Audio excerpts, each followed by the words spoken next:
Welcome back to the show, everybody. Thanks much again for tuning in and listening. And today I'm going to be doing a solo podcast. I'm going to be talking about olive oil. Yes, olive oil has so many good components and so many things in it that it actually deserves its own podcast. So there's a lot that I'm going to be going over today, believe it or not. And so I'm just going to get right into it and get started. So, a lot of people think that olive oil is good for you because it has monounsaturated fats in it. And sure, monounsaturated fats do have some benefits, like they can increase your HDL modestly.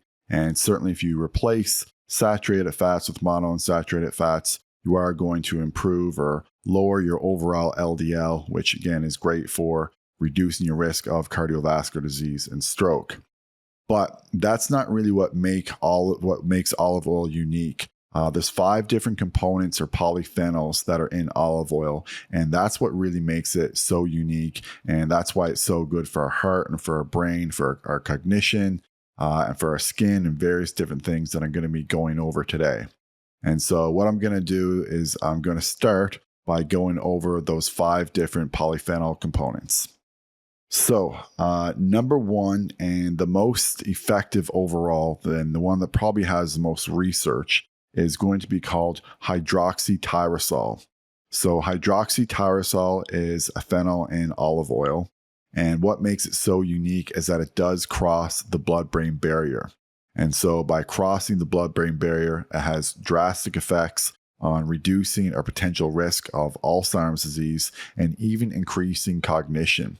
And there's been studies that have shown even just 5 milligrams of hydroxytyrosol a day can actually increase our overall cognition. So pretty significant benefits from just a small amount of hydroxytyrosol. And again, I will go over later on various different forms of olive oil, but I'm going to be sticking to the polyphenols, as I said at the beginning, and just sticking to the studies that I've done specifically on the polyphenols. And so again, about 5 milligrams of hydroxytyrosol does seem to be effective. But there's also are some other significant benefits to hydroxytyrosol. So in addition to crossing the blood-brain barrier, and this is really important for people who are looking to reduce their risk of cardiovascular disease or stroke, is that it reduces LDL oxidation. So again, we do want to have, a lower LDL. And as Peter Attia and others have noted before, ApoB is actually a better marker than LDL. But perhaps even, a better marker overall is actually your oxidized LDL. And this is where hydroxytyrosol gets really interesting, is that it significantly reduces your oxidized LDL because it's such a potent antioxidant. And so there are several studies that have shown that it can actually reduce your oxidized LDL, but it doesn't just stop there.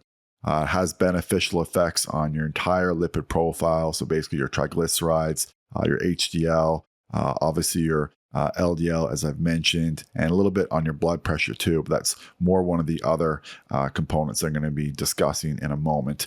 But again, it does have a broad spectrum of effects on not just your oxidized LDL, but various different lipid markers and metabolic markers. And there's several, key studies that have shown this, and I am going to link those in the notes, several meta-analysis of randomized control trials. And when they've done, studies on some other components, like I mentioned, about the 5 milligrams that potentially can increase or improve cognition, 15 milligrams up to even 25 milligrams have been demonstrated in other studies. And there does seem to be a little bit of a dose-dependent effect, meaning that the more that you take, likely the more of the benefit that you're going to get overall in reducing your oxidized LDL and improving some of the other parameters that I mentioned. But again, I really think here, the real key focus here is, the oxidized LDL, as I feel like that is a very, very underrated biomarker. A lot of people are not testing it. So I highly encourage you to test your oxidized LDL, because sure, you may have, a decent LDL, a decent ApoB, but you may have a high oxidized LDL still. And so you want to make sure that you are taking care of yourself and making sure that you're getting the right antioxidants and nutrients, or phenols in this particular instance, to make sure that you have a reduced oxidized LDL, because again, that's going to reduce your risk of stroke and cardiovascular disease. Other things that it can do regarding the hydroxytyrosol, though, is that it actually can increase your mitochondrial biogenesis, so making more mitochondria. I've talked at length about mitochondrial biogenesis on this podcast, and particularly how zone 2 cardio, or keeping your heart rate at about 60 to 70% for 2 to 3 hours a week, is the best thing overall for increasing your mitochondrial biogenesis, or increasing the amount of mitochondria that you have. And in addition to the mitochondrial biogenesis and the other things I've mentioned, it can actually be really good for your endothelial health. So, the very first thing in terms of atherosclerosis, or development of plaque in your arteries, is going to be endothelial cell damage. And by having hydroxytyrosol on board in your body, you are going to be preventing and helping yourself protect yourself from endothelial cell damage. So another very key component in its effect and its ability to reduce stroke and myocardial infarction, or a heart attack.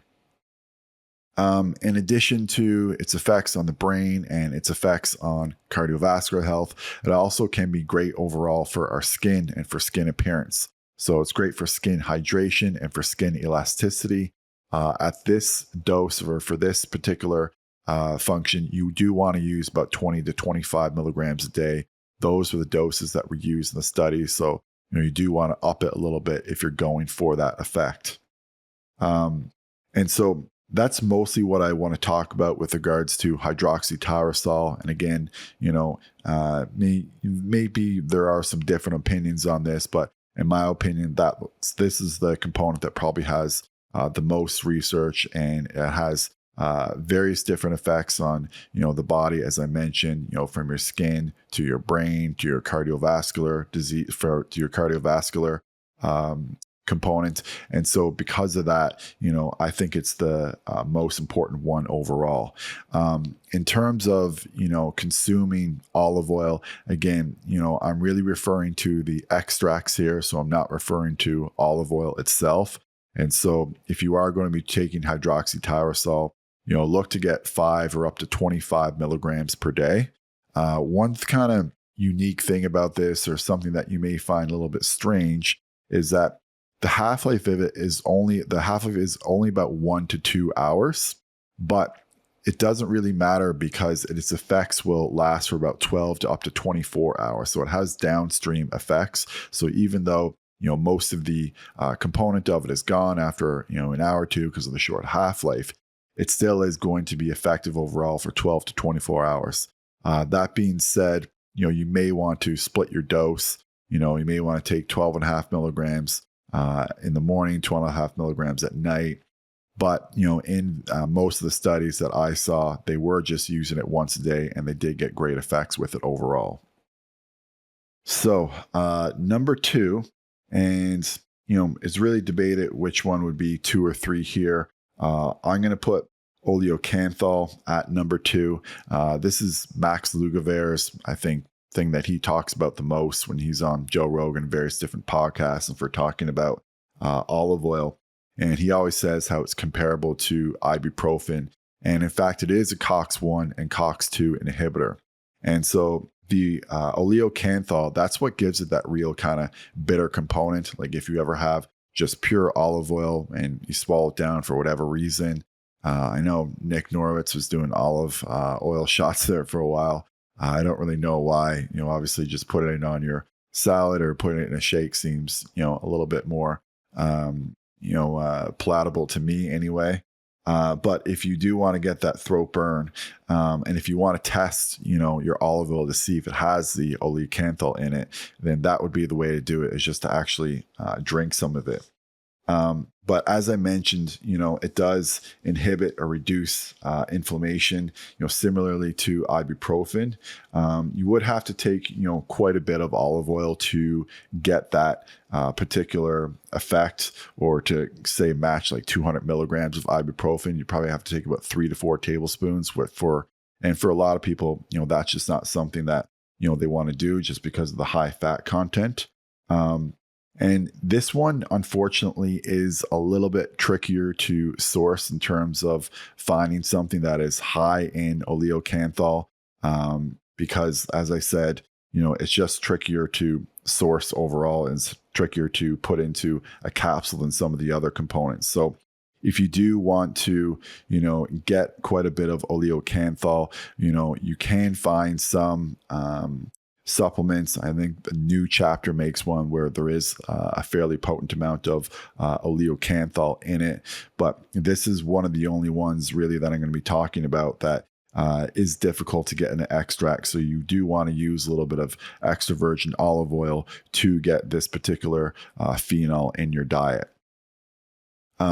Other things that this does, though, besides the coxin inhibition, is that it has been shown to actually kill cancer cells. And this is from the liposomal rupture that it has on the effects of the cell. So when the liposomes rupture, this effectively is one of the essential parts for killing cancer cells overall. So, by having some oleocanthal on board, you may in fact be able to, reduce or potentially, I don't want to say treat, but have some kind of effect overall on cancer that's certainly beneficial. I mentioned earlier how the hydroxytyrosol can be effective for Alzheimer's disease. Oleocanthal can also be effective for Alzheimer's disease. So this can reduce the tau aggregation. This is one of the proteins that we believe is involved in Alzheimer's disease or development of Alzheimer's disease. So by reducing that aggregation, you can actually reduce your overall risk of Alzheimer's disease. So that's number 1 and number 2 of the polyphenols we're going to discuss. I still have 3 more to go. So number 3 is something called Oleuropein. This one is actually really easy to source. And if you see any olive oil leaf extracts, they usually have Oleuropein in them. What you want to do, though, is you want to make sure that you look at the bottle and at the label and see how much of standardized Oleuropein is in it. And most of the studies, they're using about 100 to 200 milligrams. And so, I know there's various different ones out there. Like there's ones that by Nutricost, I believe, which is on iHerb, and they have one that's 750 milligrams and it's 20% standardized. So meaning you're getting about 150 milligrams of the Oleuropein, which is a great amount. Again, that's what matches what's done in the studies. And so, what are the benefits to the Oleuropein? So first of all, it's probably the most effective out of all the components for lowering blood pressure. And it's actually been shown in human randomized controlled trials when it's compared to, say, something called captopril, which is an ACE inhibitor. And it's when you compare the two, there's almost no difference. So meaning that it's just as effective as captopril for lowering overall blood pressure. And in that study, they used a 500 milligram extract of the olive oil, and they used 25 milligrams of the captopril. And what they found was that, again, the blood pressure overall was significantly reduced. It was over 10 points for both, but I think it was like 11.5 or so on the systolic side for the Oleuropein, and maybe 6 points or so on the diastolic. So the systolic is your top number, the diastolic is your bottom number for your blood pressure. But in addition to the effects that it had on the blood pressure, it also had some beneficial effects on various different other cardiovascular risk factors, such as your LDL and basically all of your lipids. And so, by having the Oleuropein on board and as part of your routine or part of your supplement routine is olive oil leaf extract, you can actually lower your blood pressure. And then you can also have a little bit of support with regards to your lipids and your glucose metabolism as well. And again, if you go on PubMed and look at all this, there's various different studies that show this. But, if you really want to look at one of the ones that will point you to, a really significant reduction in blood pressure, look at the one that's comparing olive oil leaf extract to captopril. And you'll probably be very surprised at the results for that. One thing that I want to note on this as well is that, some Oleuropein does get converted into hydroxytyrosol, but it's very, very minimal. So meaning like 1% of it or so. So, you don't really want to rely on using a olive oil leaf extract supplement to convert to hydroxytyrosol. You want to take, both of those supplements separately, because again, it's just not quite enough of conversion of the olive oil leaf extract to the hydroxytyrosol to get a beneficial effect, or to get, a clinically meaningful effect. Other things that the Oleuropein does as well is that can lower CRP, or C-reactive protein. So C-reactive protein is linked to cardiovascular disease, and this is your marker for inflammation, or one of your main markers for inflammation. And so by taking the Oleuropein, you can, reduce various different cardiovascular risk factors, everything again from blood pressure to lipids to glucose and to CRP, or inflammation overall. And again, that one is probably the easiest one to get in a supplement form. So I'm going to move on to number 4. So this one is Maslinic acid, and this is actually protects your muscles. So very interesting. You don't really think of olive oil as something that can be helpful for maintaining muscle mass, but there are some studies that show that if you have, quite a bit of Maslinic acid on board, it can actually help preserve muscle mass, which again is critical for reducing aging, particularly for people who are getting frail and just need to maintain that muscle mass. So it promotes protein synthesis, and it can also improve insulin sensitivity and reduce inflammation. And so, because of that, I certainly wanted to include it in the list here. This one, again, is a little bit trickier to find in terms of an extract, or in terms of something that you can just isolate. So you are going to be consuming some olive oil when you want to get some Maslinic acid. Again, the only one I could find online that had a bit of a concentration of Maslinic acid was a new chapter supplement. Again, I'm not paid to say any of this. I'm just trying to give you guys the best information here and provide what I found online. And the Maslinic acid does have some potential anti-cancer and antiviral properties. A lot of these have been done just in animal models or rodent studies.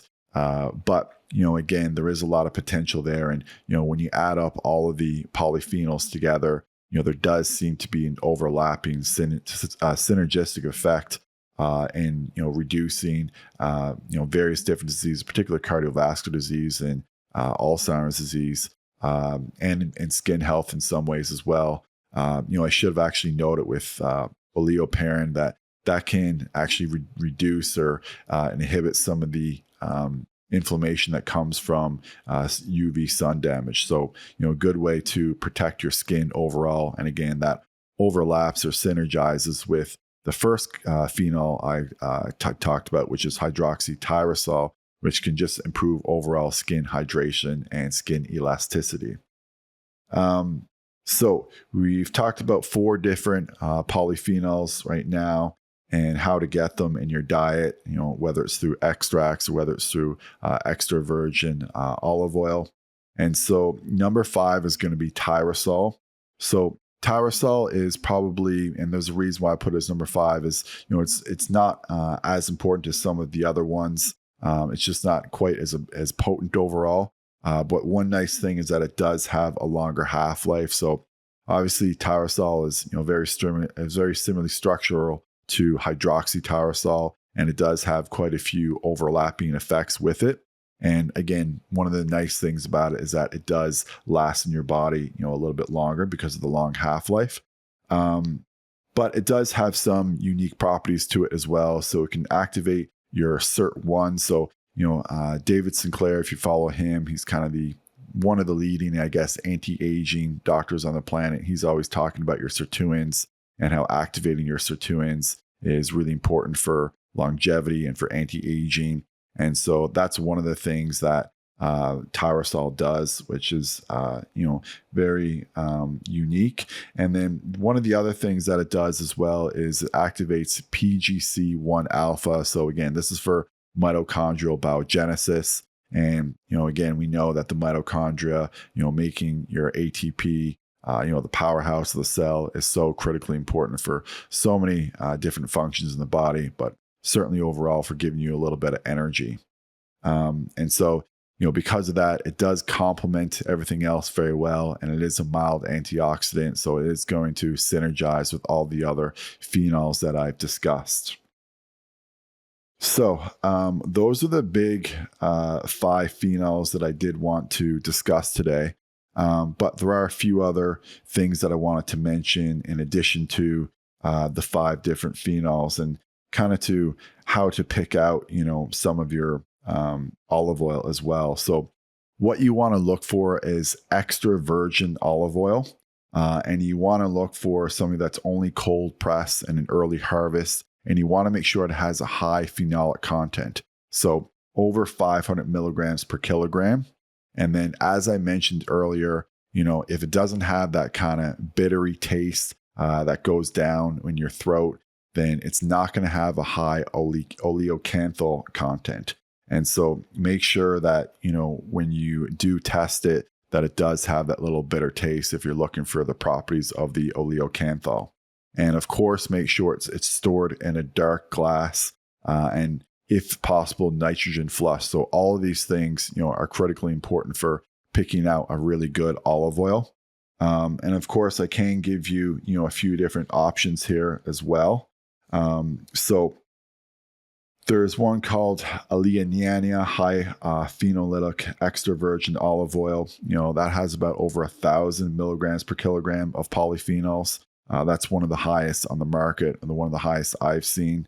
Morocco Gold is really good. Dr. Gundry makes one that's also very high in polyphenol content. There's another one, Cuisine Ultra Premium. All these different ones do have high phenolic content, which is why, they're the better ones. But again, I'm not, paid to say any of this. You guys pick out the one that you want, but just make sure that it covers all the major things, that it's in glass, nitrogen flush, has that kind of peppery taste, and a really high phenolic content. Again, you're looking for at least over 500 milligrams per kilogram. And of course, make sure that it's extra virgin olive oil. So, only a couple other notes here, but I do want to get through a couple other things in terms of just closing out the podcast. So, how do you really, put it all together? Because we've talked about, 5 different components or 5 different phenols in the olive oil, and we've talked about olive oil itself. So, probably the best thing to do is to get some olive oil leaf extract in a supplement, and then some hydroxytyrosol in a supplement, and then to use some olive oil itself. So, you don't want to, be taking like 6 to 8 tablespoons of olive oil a day, because obviously that's just not feasible for, various different reasons, whether it's, financially or just, how do you even ingest that much olive oil in a day? I think 1 to 2 tablespoons is, the most realistically that most people can take. So, get a good olive oil leaf extract. Again, make sure that it's that you're getting at least between 100 to 200 milligrams a day of the Oleuropein, because that, again, is the dose that's been used in most of the studies. It's been shown that it's been effective. For the hydroxytyrosol, it really depends what you're looking for. I like to go more on the high end, so more like 25 milligrams a day. And again, if you can split that, great. If you can't, no big deal, because again, that's what most of the studies have done. They've just used it once per day. And if you are going to use, the 2 of them, the olive oil leaf extract and the hydroxytyrosol, maybe not taking them at the same time would be a good thing. And then also taking them away from the extra virgin olive oil. So, about 1 to 2 extra virgin tablespoons of olive oil a day, and then the olive oil leaf extract, and then the hydroxytyrosol. And you're basically covered for getting, essentially all of the benefits of olive oil. You're unfortunately never, going to get all the benefits from olive oil just by consuming it itself. Again, you just have to consume like liters and liters of this stuff to get, 25 milligrams of hydroxytyrosol, and then, 200 milligrams of Oleuropein a day. And so, that's where using various different supplements can help overall. And so, that's mostly what I, had for you for this podcast today. And so I hope you enjoyed it. I hope you, start, considering taking olive oil. And one more thing that I wanted to discuss regarding some of the benefits of olive oil that I didn't mention already is that taking olive oil itself can be effective for your gut microbiome. So it can increase Akkermansia and it can increase Bifidobacterium bacteria. So these are both bifidobacteria. So these can both help with the gut microbiome connection. This may be in part as to why they are effective for improving cognition overall. And they can just support gut integrity, increasing the barrier integrity overall in your gut. And that may explain, as I said, some of the systemic effects like overall on mood. One thing to note here is like, don't expect results overnight. Biomarkers, the ones that I mentioned, they can take weeks or even months to correct overall. And so if you are going to be, using some of these extracts or taking a little bit more olive oil, don't do your blood work till at least about 2 months or so after. But what you should be able to expect overall is, decreased C-reactive protein, a decreased oxidized LDL, especially if you're focusing on the hydroxytyrosol. And then because of the increase in nitrous oxide, you should see a decrease in your blood pressure overall, and potentially a little bit of a lower hemoglobin A1C, although that one there is maybe has a little bit less evidence for some of the other ones that I've mentioned. And then regarding the skin hydration and the cognition, this also may take 4 to 8 weeks overall. So, just by ingesting it acutely doesn't mean that you're going to see the results overnight. And so, guys, that's basically all I have for you there today on olive oil. And so I hope that you enjoyed this podcast. I hope that you start incorporating olive oil and some of the extracts into your diet.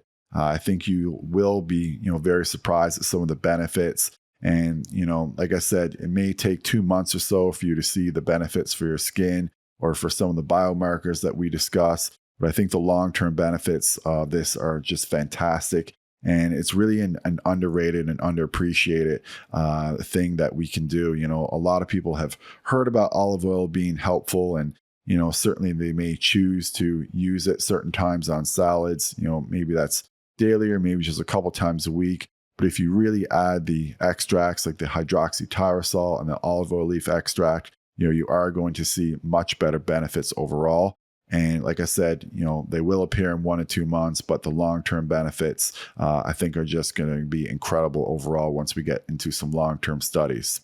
So thank you so much again for watching this podcast today, guys. If you have any questions, leave any comments and I will try to get back to you. And always, I really appreciate you guys listening, and I'll be back again with another podcast soon.